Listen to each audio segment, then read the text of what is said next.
हमें नाज है अपने देश की सेना पर, हमें नाज है उन शहीदों पर जिन्होंने भारत माता की रक्षा करते हुए अपने प्राण दिए। किस प्रकार से उन्होंने इस देश के लिए बलिदान दिया है, हम उन्हें नमन करते हैं।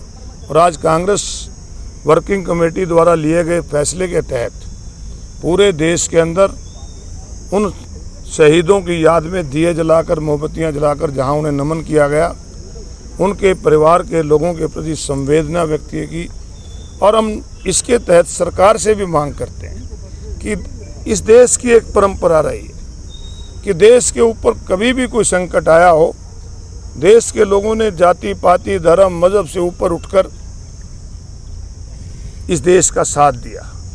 हमें याद है चाइना की वो लड़ाई जब इस देश के प्रधानमंत्री स्वर्गीय शास्त्री जी हुआ करते थे। उस समय उन्होंने कहा था कि जंग शुरू हो चुकी है, देश में अन्न और धन की कमी है। देश के लोगों ने, सभी लोगों ने इकट्ठे होकर जहां अन्न की कमी न रहे एक दिन का व्रत रखना शुरू किया था।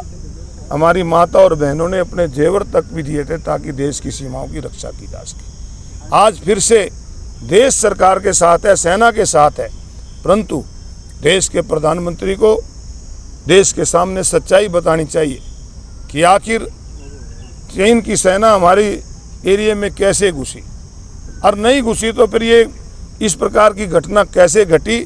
पूरी विस्तृत जानकारी देश के प्रधानमंत्री को, क्योंकि देश का प्रधानमंत्री लोगों द्वारा चुना गया है और जो लोगों द्वारा चुने गए होते हैं, लोगों के प्रति उनकी जिम्मेवारी भी होती है।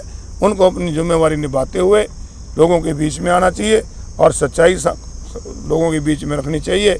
आज हम दोबारा से उन शहीदों को नमन करते हैं। सर, सोमवार को आप लोग प्रदर्शन करेंगे, जो महंगाई तेल बढ़ते गए पिछले 20 दिन से कंटिन्यू तेल के रेट पर। बहुत हैरानी की बात है कि एक तरफ तो कोरोना महामारी की वजह से लोग परेशान हैं, बेरोजगारी लगातार बढ़ रही है, कर्मचारी हो चाहे दुकानदार हो उनके ऊपर भी संकट आया हुआ है, किसान के ऊपर संकट आया हुआ है, गरीब आदमी के संकट आया हुआ है।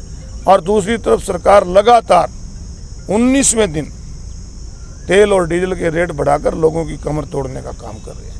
आज किसान के ऊपर तो डबल मार पड़ रही है।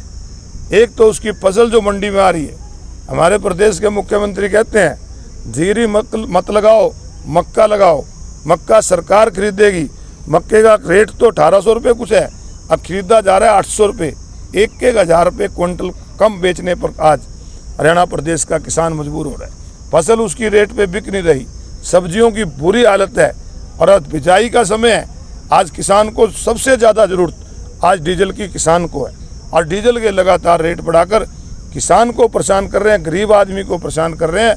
इसलिए कांग्रेस पार्टी, क्योंकि इस देश की सबसे मुख्य विपक्षी पार्टी है, कांग्रेस पार्टी ने निर्णय लिया है कि बढ़ते हुए तेल की कीमतों के खिलाफ, बढ़ती हुई महंगाई के खिलाफ कांग्रेस पार्टी सोमवार 29 तारीख को सुबह 10 बजे से लेकर 12 बजे तक धरना देकर जिला के डीसी के माध्यम से राष्ट्रपति के नाम ज्ञापन देंगे कि प्रदेश और देश की सरकार को कहा जाए कि वो लगातार बढ़ते हुए तेल के रेट को कम करें और महंगाई को कम करें। और मैं तो इसके साथ साथ हरियाणा प्रदेश की सरकार से भी कहूँगा कि हरियाणा प्रदेश के मुख्यमंत्री, उप मुख्यमंत्री लगातार बयान देते हैं कि हम किसान के हितैषी हैं। अगर किसान के हितैषी हैं तो इन्होंने जो वैट लगाया हुआ है, वैट को तुरंत खत्म करके किसान को राहत देने का काम